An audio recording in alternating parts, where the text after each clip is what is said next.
Good morning po. Ito po, babalik po ako sa pagiging Lala Move or Transportify driver po sa araw na ito. Bali, 3 days po akong nagpahinga dahil doon po ako sa aking regular na trabaho po. Medyo malakas kasi ngayon yung mga booking. Halos dinoble nila po kaya binalikan ko po ito. Lalo na po yung Transportify po.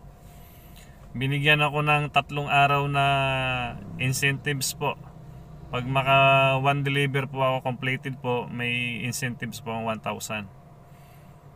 Kaya pangsamantala dito muna ako po itong week na to. Bali ano po yun, naka-schedule sa akin Thursday, Friday, and Monday po. Mag-deliver lang ako ng isa, may incentives na 1,000 pesos